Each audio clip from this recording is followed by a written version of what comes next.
home. So he get off the bus, he opened the door in the house, he had full reign of the house. And we're still little, but he's like old enough to, go ahead and make himself a grilled cheese if he wants something, anything, just till his parents get home. And one day he comes home and his parents had a get together the night before, and he sees laid out just a little bit left of some wine. And he's like, oh wow, I know that this is grown-up juice, but I want to try it because I'm not supposed to have it, because I know I'm not supposed to have it, right? And so picks it up and he's weighing the options in his head. He's like, I could try it, but what if I get caught? I'd be in so much trouble. Oh, but I really want it. Maybe nobody will know. And he's going over and over it in his head to the point where he decides, I'm gonna just have a little sip. And he's bringing it to his lips, and then he ends up slipping it out of his hand, drops it, stains the carpet, right? So now he's freaking out because it's like, oh no, they'll know there wasn't a stain there when they left. This is all on me. And he did what a lot of kids would do in that scenario. He made it worse. He was like, the only thing, and I can understand he's a kid, but this is a mistake that I don't think I would have made. The best thing for him to do in that moment, he thought, was to make a bigger mess. And then that way, the stain won't be so bad. So he grabbed a rock and he threw it through the window.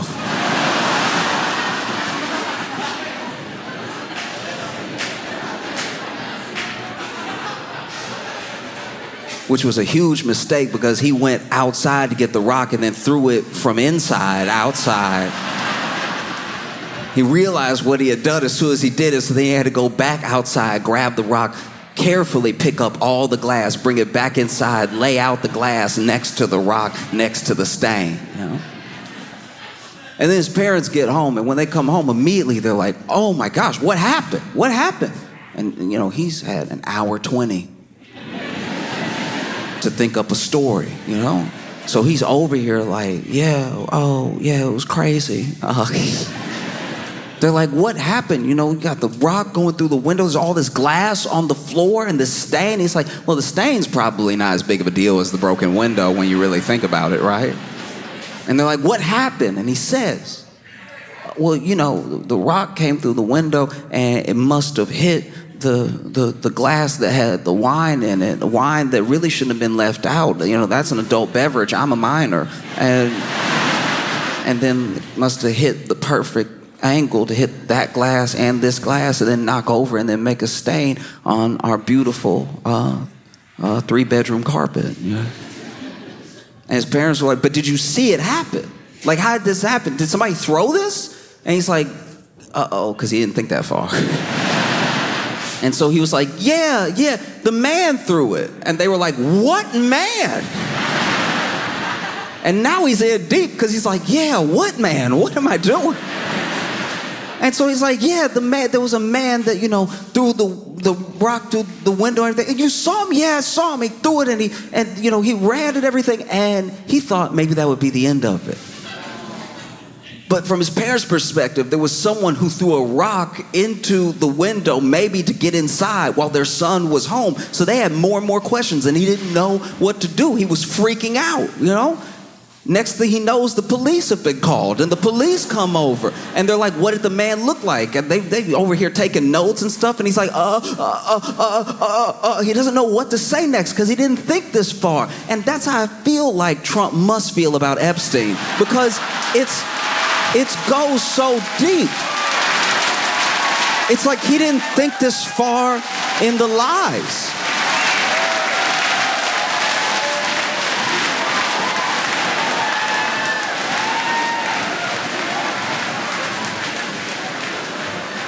Like he just didn't account for it. He thought he could make it quiet, It's not going to be pitched as a direct and absolutely direct order from Trump, what the DOJ did. But the DOJ came out after interviews saying, oh, there's so much information. We're just trying to figure out how to put it out there in a way that's clear. Oh, there's so many files. There's a list of names. There's logs. There's a client list. After saying all this stuff in the media, the DOJ comes out and says, actually, the investigation is closed. We're not going to be prosecuting anybody else. And I think we got to the bottom of it. Thank you for your attention to this matter.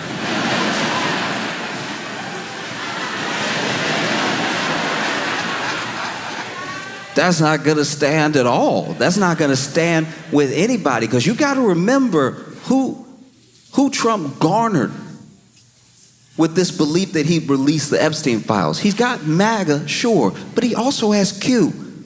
Nobody talks about Q anymore, but they're still around. And they believe deeply that Donald Trump is going to be the one to unleash all of the truth. All the evidence will come out. When Trump is president, he'll turn over everything on the powerful cabal that has been victimizing people across the world. And then he's like, hey, yeah, there's no... And I think he thought that he could really bury it, that he could truly bury it. But he's wrong. He's wrong because there are a lot of things that he didn't account for. There are people that Trump controls. There are people who he orders around, and there are people who blindly follow him, sure. But he didn't count on things like Jeffrey Epstein talking before he died to a biographer for like 100 hours. Like just a ridiculous amount of time. I have friends I don't think I've spoken to for 100 hours. 100 hours, you probably say a lot of nothing, and you probably say some pretty interesting stuff. Those 100 hours of conversation is how we know that Trump and Epstein were tight for years. Well, even Epstein said he knows some of the inner workings of the White House because him and Trump would just chop it up. You know what I mean? That's heavy. That's a lot to try to sidestep. And Trump's been making mistakes this whole time. Even when Epstein died, right? Epstein dies. He was in jail and he passed. Who can say how?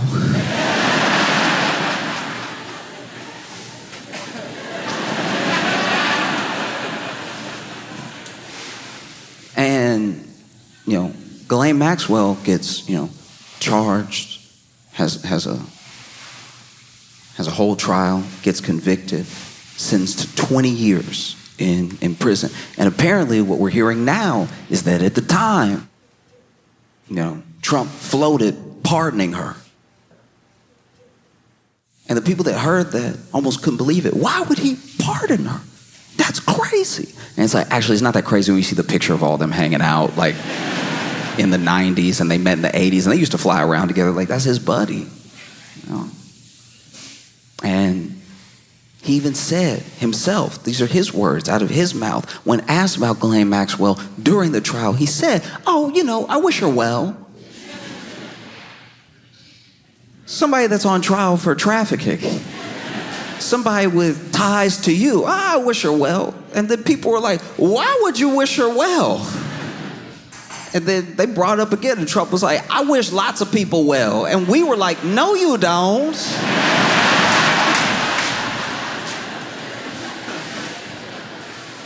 I've been watching you the whole time. I don't think you wish anybody well that I've seen. All you come up with is nicknames.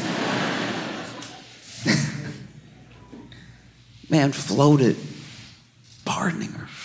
That's crazy. And then the DOJ comes out, hey, yeah, this is done. Nothing else to see here. And people were having a hard time wrapping their heads around that. People who usually stump for Trump hard.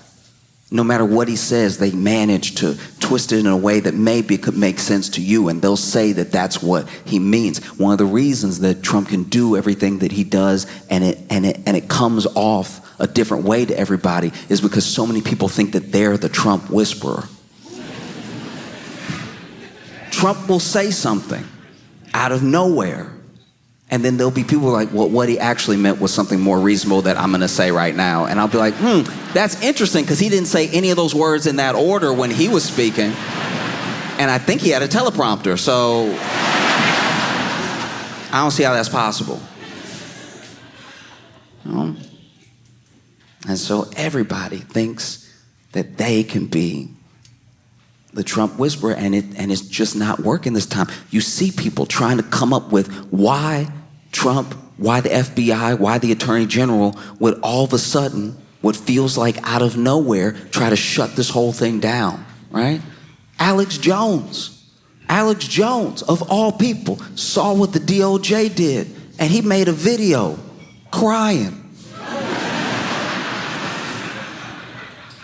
I think it's very important. When, when a man shows emotion, not to just ridicule him for it because it's easy. But Alex Jones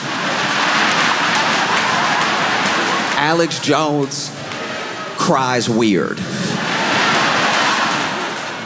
Alex Jones cry weirder than anybody I've ever seen in my life. I don't wish anything good for Alex Jones, but to see him cry felt like something happened to me too. Alex Jones is up here like, folks. Like his eyelids were doing sit-ups, crying. I'm sick to my stomach, and I just can't believe this thing is happening. Wipe your face, dog.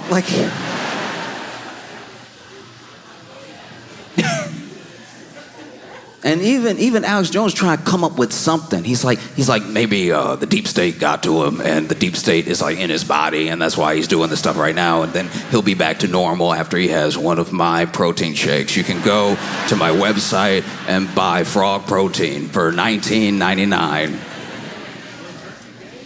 No, it was crazy. Because Alex Jones, you gotta remember, this dude is a proper conspiracy theorist.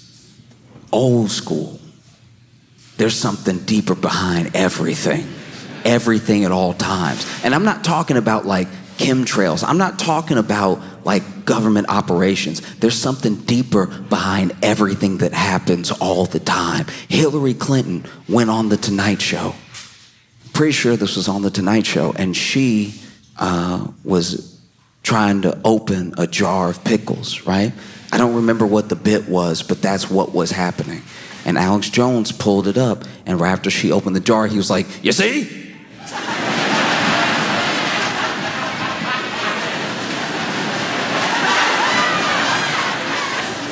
Do you see what happened right there? Hillary Clinton didn't open that jar. Now, in the video, she has opened the jar. Hillary Clinton didn't open that jar. That jar was pre-opened. All right? You can tell because there was no pop. There's supposed to be a pop. There was no. I brought the same jar. I'm going to open for him right now. And this man spends a while trying to open the jar. He spends an uncomfortable amount of time trying to open the jar. I think at one point he even had a rag too. You know, those kitchen tricks you use? He over here, sometimes you tap the top of it, you and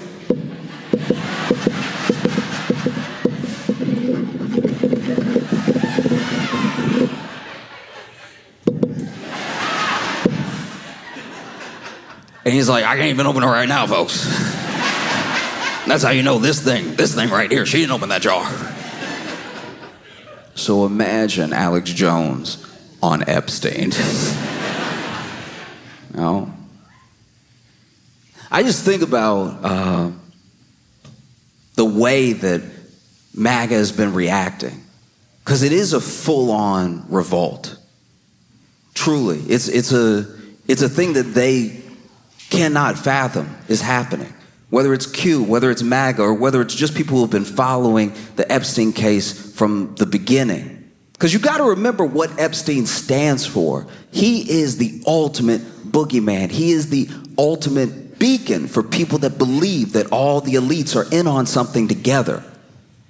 And it's easy to make him that because he had an island, billionaires were flying around, people went to him for tax advice and for law advice. He was this financier, even though I don't think he had a law degree and he wasn't a CPA. So it's like, what are you doing with people's taxes that you helping? And so this dude, he represents a lot. He stands for a lot in conspiracy theory world and in just the regular world. This is someone who has ties to billionaires, to royalty, who come to him for horrific acts. And now you're telling us, there's nothing else to see here. There's nothing else to see between, me and him especially. There's nothing. Don't look. Stop.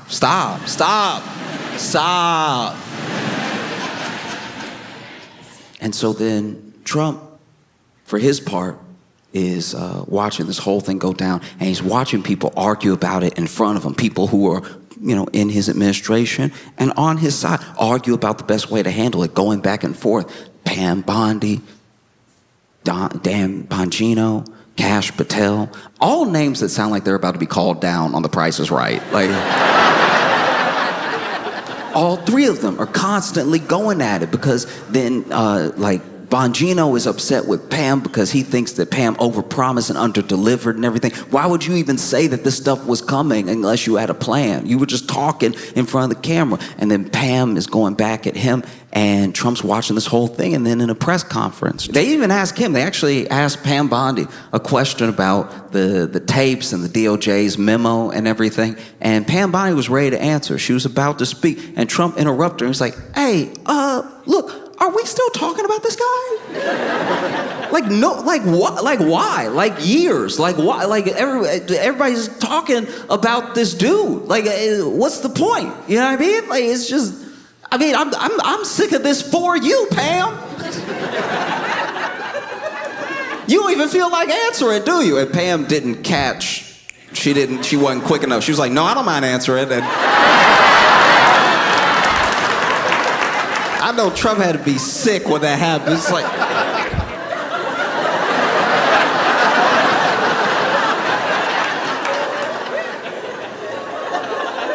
no, go ahead and answer then.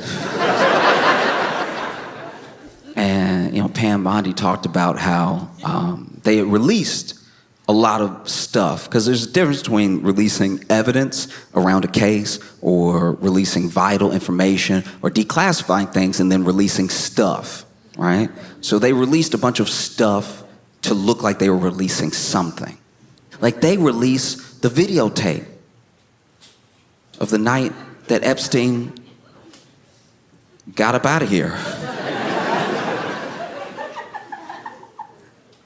And the problem with the tape is that it's always been talked about as if there was a tape of his cell that would prove definitively that, like, nothing untoward happened, right? But the tape isn't of, like, Jeffrey Epstein's cell with him sitting there and everything. It's of, like, a hallway. And you're giving a tape to conspiracy theorists. They're gonna do some extra looking. There's like 10 hours of tape. But there is 61 seconds missing. I don't know how long it takes to kill somebody. But if there's 61 seconds missing, I'm assuming that it takes 50 seconds and gives you 11 seconds to get down the hall. And I'm not even saying that's what happened, by the way. I'm just saying 61 seconds, that's weird. And they asked Pam Bondi about it, and Pam Bondi is like, look, it's a very old system from the 90s where the tape resets at midnight, so it takes a second to, like, reset, and that's why 61 seconds are missing. And I had a lot of questions.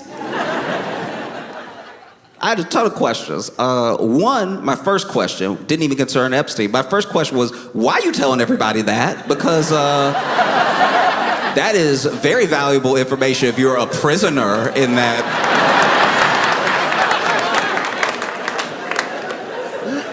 Because you know what they play in prison, the news. You probably sit there in Gen Pop like, wait, it what?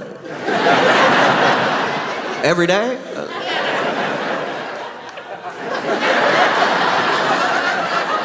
I gotta go take care of something. So she says, look, this is the way that system works. So we're actually gonna be supplying more video footage to show that there's a minute missing every night. And I was like, why would you say that? The people in prison can hear you. But also, that's a pretty bad system. It was supposed to be watching somebody and it takes a minute to blink. That's pretty wild. That it's just gonna be missing every day, and you're telling us that like it's not an issue at all. Felt crazy to me. And then they release the video, and then people go digging, they go looking. And one of the things they find is that the video has been doctored. Somebody at some point read the video through Adobe Premiere and did something. And I'm not saying, look. I'm not saying there's anything wrong with Adobe Premiere, all right? All I'm saying is I would have thought the government, with all their resources, you know what I mean? Like the government would have like a special program. That just feel pretty cheap to make an Adobe Cloud account that you run this Epstein tape through. Like nobody's gonna know, so then people are wondering about the missing minute. They're wondering about how this video's been tampered with. And then even people who watch the full 10 hours of the video, because you gotta remember, some of these people are dedicated. They're like, there's actually a guard that leaves one way and never comes back, which proves that there's two ways to enter that hallway. And I was like, oh man, he's so screwed. Trump, he's very good at creating a distraction, and he tries. He did his best. He said that he was gonna revoke Rosie O'Donnell's citizenship.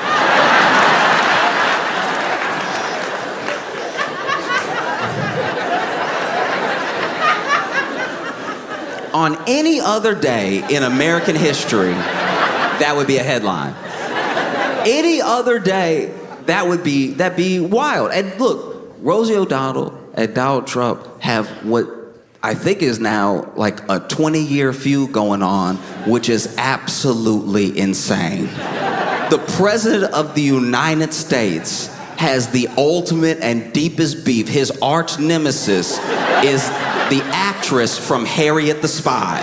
That is mind-boggling.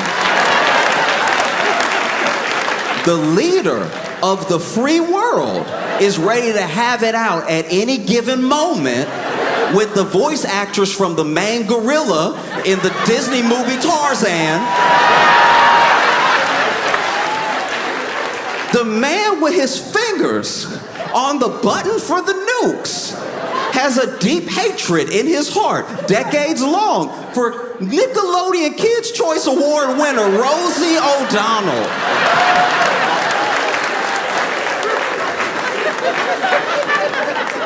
This is an unacceptable timeline.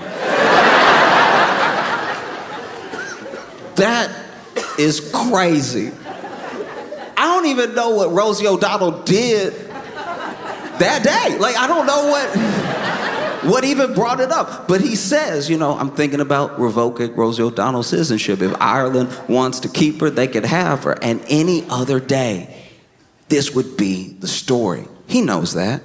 Who knows? Look, I'm of two minds about this thing because it is clearly a distraction, so I don't want to spend too much time on it. But I'm of two minds about this thing because, one, obviously, there's a world where he's just like saying stuff to say stuff to like swiftly like move the news cycle in another direction, and he may not do anything. But the fact, as a sitting president, that he would even muster up the corner of his thumbs to put that into a phone to go out to the world is so deeply insane. Because this thing that he's doing now is not just a step too far, it's the entire field too far. Rosie O'Donnell is an American citizen, a citizen. And so if he can do that, then truly, 100% without a doubt now, nobody is safe. What started this whole like immigration fear-mongering, you gotta remember, because you have to understand, as a platform, people have been running on it as long as there have been, green cards and immigration programs. Oh, is it a little too much? Oh, we don't like what it's doing to the landscape of our neighborhood and everything. And people have won votes on it. That's nothing new. But what's turned is the way that people are openly nasty and disgusting about it. There's always been racism in it. It's mainly what it is, because if you really cared about people coming over the right way, the legal way, then you would make the right way and the legal way clear, and you wouldn't kidnap people at their green card interviews, and you wouldn't have like mass people picking people up after baseball practice, okay? If that's what you cared about. And you also, you've structured this thing to make these people seem like monsters. That's been the plan this entire time, because if somebody is a monster, it is part of the human condition and a flaw that we have. As long as we see somebody as a monster, whether they are or not, we don't really care what happens to them. It's why they can make conditions in prison so bad, because the assumption is, well, everybody that's there deserves to be there, so screw them, right? If they don't have clean water, or if they can't shower, or if their food's contaminated, good. Because they did something bad to earn that place, right? And it helps you strip the basic humanity of looking at another person, whether they've made a mistake or not, or looking at another person, whether from a different country or not. And if you get really good at stripping that humanity away, you can do whatever you want, and then you start to be able to do whatever you want to anybody that you want. And that's what's been creeping up this entire time. What started as like, guys, they're eating the dogs. Remember, they're eating the dogs, they're eating the cats. Nobody's pets are safe. It was getting so dumb. It was past like, these are criminals and they're killing us and they're coming over here to do terrible things. And then it started to morph a little bit more. Okay, look, I know that they're going through the proper channels and everything, but they have a misdemeanor in another country. Do we really want somebody like that to become a citizen? Maybe we should deport them now. No, I understand that they have their green card, but they also, I don't know, they have this weird past I don't like, or they wrote an op-ed I didn't like, or they said a thing that I didn't like. So do we really want someone like that in our country? I know that they are a fully naturalized citizen, but the way that they became a citizen is a little bit under suspect, because I said so just now. So maybe we'll deport them. And now we're all the way to the point that American citizens that I do not like can be gone. And so you see, when you let somebody's humanity get stripped away over and over and over again, and it's in the back of your head, and you even go with the lie. They probably did something, or maybe they shouldn't have done that thing, or maybe they have a good reason. When you do that enough and it finally comes for you, don't be surprised. Because the thing with the Rosie O'Donnell, it's like there's a part of it that I think is nothing. I'm not saying that thing is absolutely going to happen. I'm just also saying that the fact that he even fixed his fingers to put it out is a problem. And normally, on any other day, it would have been such a problem that it's what everyone on the news would have been talking about. But this was a different day. This was a day where Dan Bongino is so upset he doesn't even report in to work. He's tired of arguing with Pam Bondi. He might resign. Other people are talking about resigning. This Epstein thing isn't going away. And so then Donald Trump did what he does best, what he does in a crisis, and what he does when it counts. He made it worse. Like a kid throwing a rock through his own window. He makes it so much worse. And now Trump is dealing with that fallout. There are people calling for Pam Bondi to resign. There are people that are asking Trump extra questions. And then Trump crashes out spectacularly while y'all were probably parking. And so I'm gonna do this real quick. I don't like to use my phone or bring my phone out often, but I have to read you what Trump posted. And admittedly, look, I'm gonna read every word that he posted, all right? But I will be doing it the way that I read it in my head. This is insane. What's going on, my boys? Boys in quotations. Oh no, what's going on with my boys? Boys in quotations. And in some cases, gals? Also in quotations. Are you asking us a question about what's going on with them, or are you confused about the gals specifically? They're all going after Attorney General Pam Bondi, who is doing a fantastic job, all caps. We're on one team, MAGA, and I don't like what's happening. We have a perfect, all caps, administration, the talk of the world, all caps, and selfish people, in quotes, are trying to hurt it, all over a guy who never dies. What?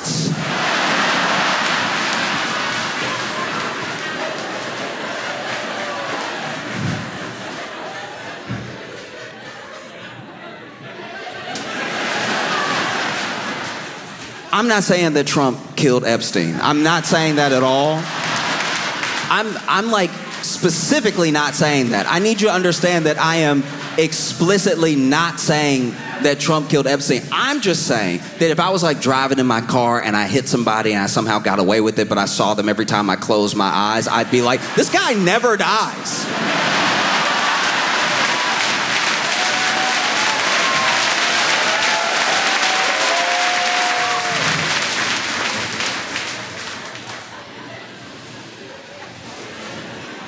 All over a guy who never dies, Jeffrey Epstein. For years, it's Epstein over and over again. This is a man who hasn't slept.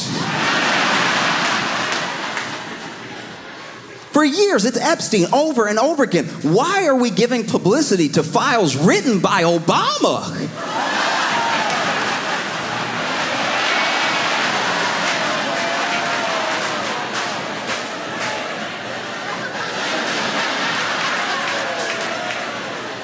You know what's so good about files written by Obama is that Trump was sitting there knowing he know Epstein. Trump knows Epstein so well. They were friends. Trump lived so close to Epstein in Florida that Epstein had to knock on his door and let him know he was on the sex offender registry. Like, that's how close they lived together. He knocked on the door, was like, hi, the court has ordered me to notify you that I'm in the area. I have been convicted of a few crimes, and I left my suit jacket over here last night, so. That's crazy. By Obama, and it's a list. It's why are we giving publicity to files? You know what it also is? This man was sitting here knowing that he knows Epstein. He's sitting here knowing that this looks very bad. And he did the DOJ thing, even though it's not directly tied to him, even though the president isn't allowed to interfere. He clearly did the DOJ thing where he told them to shut it down. And now people are rebelling against him. And he's sitting there like, how can I make it DEI?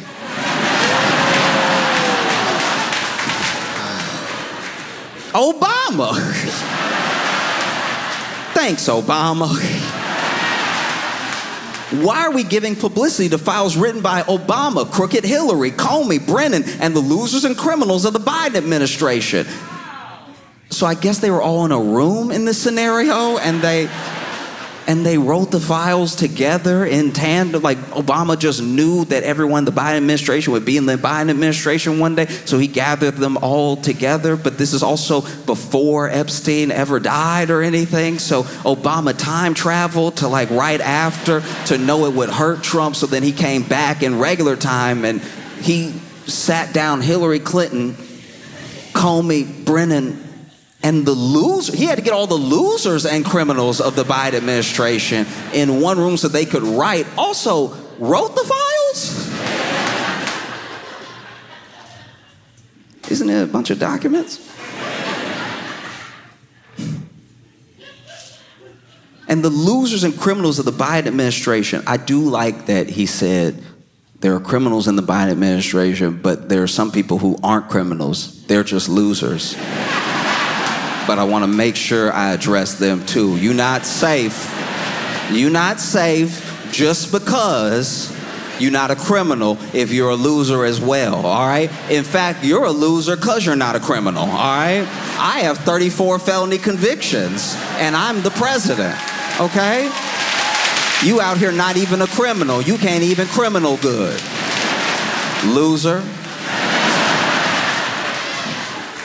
and the losers and criminals of the Biden administration who conned the world with Russia, Russia, Russia hoax, 51 intelligence agents, intelligence is in quotes, the laptop from hell. I don't know what that means. I don't know. I really don't know what that is. I don't know if that's like Hunter Biden's laptop or a laptop with Hillary's emails on it, or if he just had a bad experience with an HP laptop. But like, that is also in all caps. The laptop from hell and more, ? They created the Epstein files just like they created the fake, all caps, Hillary Clinton, Christopher Steele dossier that they used on me. And now my so-called friends, this man hurt because my so-called friends, as a world leader, my so-called friends is the most Regina George Mean Girls line I've ever heard in my entire life. My so-called friends is wild. Foreign diplomats, world leaders had a dinner that Trump was at, and they made fun. This isn't first term. They made fun of him at the dinner. He could probably hear him in the background. They were laughing. It was like Boris Johnson and Justin Trudeau and other people, and they were over here doing him. They were over here, like just making fun of him hard, cracking up, talking about how he doesn't know how to spell, everything. They were getting him good. They were roasting him. And then this man comes back to the U.S. and I'm pretty sure it was Fox News that played the tape that somebody got of them making fun of him, not with a bunch of audio, and his head was down a little bit. You could tell his feelings were hurt, for real. And he was looking down and everything. And he just said, yeah, I didn't know that, like, they were, like fake like that or anything. Even in that moment, he didn't say my so-called friends. My so-called friends is insane. And now my so-called friends are playing right into their hands. Why didn't these radical left lunatics release the Epstein files? If there was anything in there that could have hurt the MAGA movement, why didn't they use it? And this is good. This is clever. He's doing what he does. This is the Republican talking point that's going to go around. Look for it over and over and over again. Well, why didn't Biden release the Epstein files? If there was anything in there that could hurt Trump, that could derail MAGA, why didn't he release it? All right, that's the most I know you are, but what am I logic I've ever heard in my life? Because you're the president now, so you could release them. I know that Biden didn't release them, but you could release them. You could. You could release them if you wanted. You could, like you could, like I dare you. I was just saying, like I dare you. I bet you won't. I bet you're too scared. I bet you won't. But you could. I know Biden did, but you're the president now, and I thought you were a better president, so you could do anything that Biden didn't do. You said that. You were like, there's a bunch of things Biden can't do that I can do, that only I can do, and one of those things is release the Epstein files. Like, I bet you won't do it, though, because you're scared. No, it's just funny, man. This man, he's going through it. Why didn't they use it? They haven't even given up on the John F. Kennedy or the MLK Jr. files, which is a terrible idea to bring up different conspiracy-laden things while you talk about there not being a conspiracy. That's crazy. That's a terrible move. This man is derailing. No matter how much success we have had securing the border, deporting criminals, fixing the economy, energy dominance, a safer world where Iran will not have nuclear weapons, it's never enough for some people. This man is spiraling. It's never enough for some people is not what a president says. It's never enough for some people is not how you speak as a president. That's how you speak as a dad who just finished a 16-hour shift and somebody tells you to take out the trash. It's never enough for you people. Every day, I've been awake for 24 hours. It's my birthday. Yeah, thanks for the time. It's never enough for some people. We are about to achieve more in 6 months than any other administration has achieved in over 100 years. And that's true. That's true. We're all going to die. And we have so much more to do. We are saving our country and making America great again, all caps, which will continue to be our complete priority, all caps. The left is imploding. Kash Patel and the FBI must be focused on investigating voter fraud, political corruption, Act Blue, the rigged and stolen election of 2020, and arresting thugs and criminals instead of spending month after month looking at nothing but the same old radical left-inspired documents on Jeffrey Epstein. Let Pam Bondi do her job, all caps. She's great, all caps. The 2020 election was rigged and stolen, and they tried to do the same thing in 2024. That's what she's looking into as AG, and much more. 1 year ago, our country was dead, all caps. Now it's the hottest, all caps, country anywhere in the world. Let's keep it that way and not waste time and energy on Jeffrey Epstein, somebody that nobody cares about.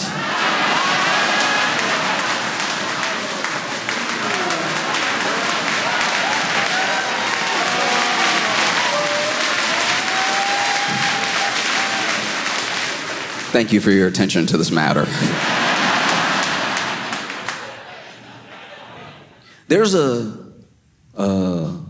thing I read about a long time ago. There was this leader named Father Yod, and Father Yod was the head of the Source family. The Source family was this collection of people. Some people called them a cult and everything, but they mostly kept to themselves. Like, they ran like a vegan restaurant, I think, and they just minded their own business. But one of the most interesting things about Father Yod was Father Yod told them early on, before it was ever even really a cult, before there were even a lot of members, I'm God, and don't go to a hospital.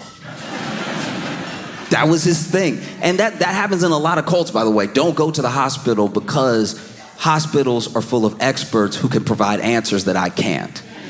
So if I can cut you off from other experts, if I can cut you off from people reasoning in a way that is just direct with logic, I've already started to bring you into the fold in a way that you'll never leave. And so Father Yod would tell them, don't go to a hospital, right? And so they didn't. Members of the Source family would not go to a hospital. And they did what I would say was generally well for a cult as far as length. A lot of cults fall apart in those first few years. You know what I mean? First year, everything sort of starts out good. Everybody's just having a good time, making friends, living in a commune and everything. And then year two, somebody try to get you drink something or do something else. Just people start coming for your mouth, you know what I mean? And all sorts of ways that get uncomfortable, and that's usually when the cult falls apart, because there are people that are like, ooh, I'm not gonna do that, I'm not gonna drink that, ooh, that's weird, no, I'm gonna go, right? And then that's when leaders sort of crumble and start having power grabs, and they get paranoid and everything.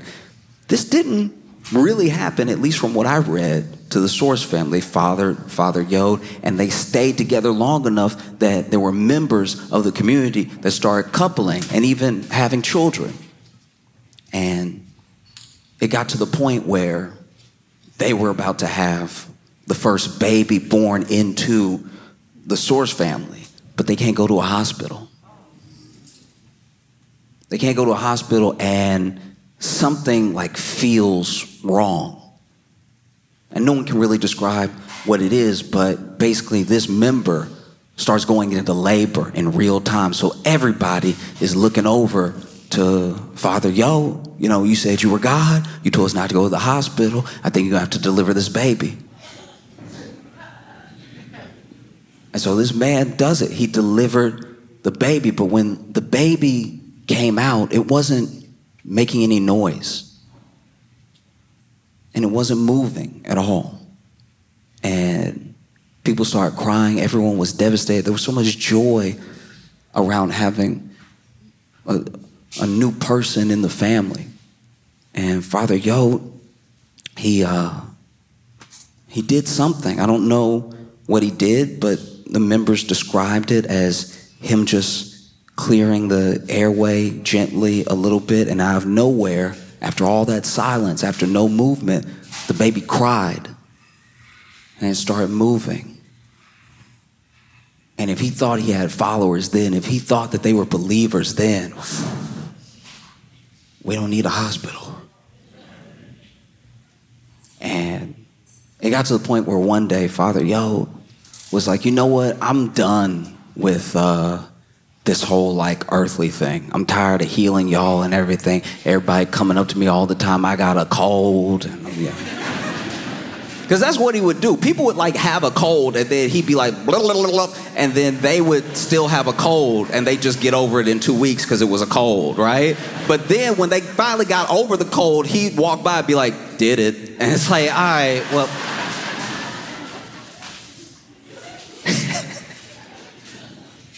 And so there's one day Father Yod said, you know what I'm going to do? I'm going to take a vacation. Get away from y'all for a little bit. I'll come back, but I'm going to take a vacation. I'm going to take it in heaven. And so he got on a 1,300-foot cliff with a glider. Because I guess he thought he was going to glide up enough to just like get to heaven's front door or something. Like this man is truly like lost to the sauce, right? He'd been leading the cult too long. He believed him now. I wish I had half the confidence. Because that's so crazy to think you're just going to fly up to heaven and stay up there, but you also need a glider. Do you know what I mean? Like, at least people on ecstasy think they go just fly immediately, you know? This dude gets on the glider, takes off, and never did this before in his life. Wasn't trained or anything. And so he jumps off the cliff in the glider, and he goes perfectly down. He goes straight down. This man, bow, right? And so the followers like, oh, he went the wrong way. And then they come down the cliff and everything, and they come to get him. He laid out. I can't even do it. He laid out. He laid out like,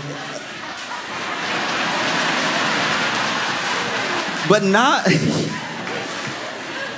like busted up. He's not dead. He's laid out like this. And didn't have any, to what I read at least, he didn't have any significant, any substantial like bruising or markups on his body. Another miracle, you would think. Turns out everything stayed intact, but his guts were all upside down. Like this man stayed perfectly in his body, but his lungs were in his feet. Like he and so they run up on him, and he over here laid out like, I can't even do it right. Like he laid out like, when they find him, glider crash, he laid out like this. And they run up there like, Father, Father. And he's like, get me to a hospital. Get me to a hospital now. And the followers are like, what? And he's like, yeah, the one on 32 Roscoe, please. Hurry up and get me to a hospital. And there's different accounts of this. I'm sure that there's followers that say he never asked for a hospital. I'm sure there's followers that say he asked for a hospital immediately. But this dude is like, get me to a hospital.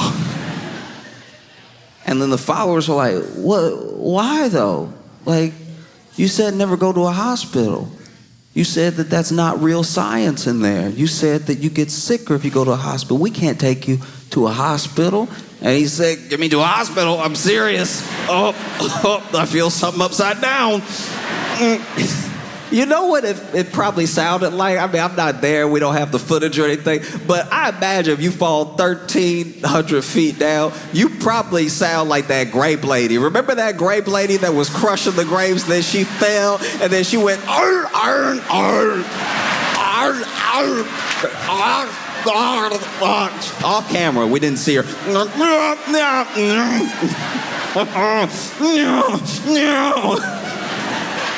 Because I'm sure when he said, get me to a hospital, they really didn't understand what he was saying at first, because he was like, get me to a, I think my spine behind my balls. Get me to a hospital.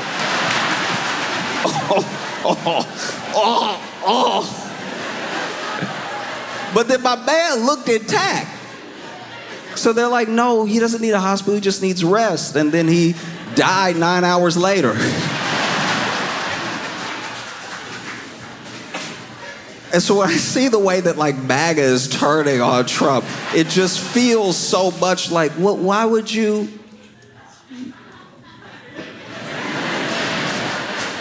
Wait. Why would he lie? He really doesn't understand. Trump truly doesn't understand why this thing won't go away. And it's because he doesn't understand people. You know, whether it's, you know, the MAGA base, whether it's Q, whether it's anybody online, anybody interested or concerned about anything to do with Epstein, all those people are people. So if you lead people on and you lie to people, they have a reaction. You can't just get something and give nothing in return. And people won't let it go, and they won't give up on it, because this man is real. He really existed. And he really destroyed a lot of lives. And for all of our faults as humans, we care about that. And so no, we're not just gonna let it go. It's not like some passing fad of a thing. I think it is to him, because he just uses what he needs while he needs it to get what he wants. And once he has it, he throws it or the person who gave it to him away. And it's something that some people are finding out right now, that he'll betray you on a dime. Nothing matters to him. Because if this thing doesn't matter to him, then nothing matters to him at all. There's no way around it. People care because vulnerable people were victimized for a very long time. And whatever part you had to do with that, it can't be covered up, because there's nothing that screams, I'm in the Epstein files, like, stop looking for the Epstein files. One thing that I thought was incredible, one thing that put a smile on my face, was when Rosie O'Donnell responded to Donald Trump talking about revoking her citizenship. And I know I don't like to pull out my phone, but I want to read you what she said. You can actually look. You can actually. This is on her Instagram, so you can actually look this up for yourself. I'm not kidding. This is crazy. So first thing she does is post a picture of Trump and Epstein together, which is genuinely hilarious. And Rosie O'Donnell posted in the caption, "Hey Donald, you rattled again? 18 years later, I still live rent-free in that collapsing brain of yours."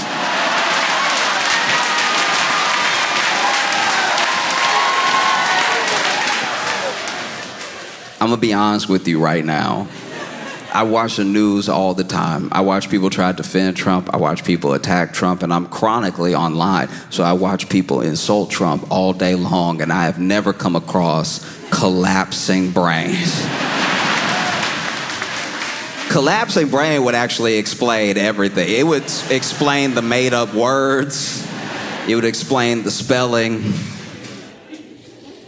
You call me a threat to humanity, but I'm everything you fear: a loud woman, a queer woman, a mother who tells the truth, an American who got out of the country before you set it ablaze. You built walls, I built a life. I'm an autistic kid in a country where decency still exists. You crave loyalty, I teach my children to question power. You sell fear on golf courses, I make art about surviving trauma. You lie, you steal, you degrade. I nurture, I create, I persist. You are everything that is wrong with America, and I am everything you hate about what's still right with it. You want to revoke my citizenship, go ahead and try. King Joffrey with a tangerine spray tan.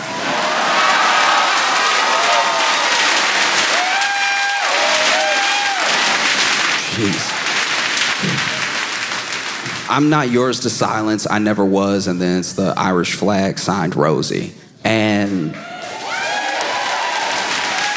if I'm being honest, I just never expected. Like, I never expected the president of the United States to be so effectively eviscerated by one of the supporting actresses from A League of Their Own. Like, it just feels wild that this is life. Philly, y'all been phenomenal. Thank you so much. I appreciate y'all. I hope you had a fantastic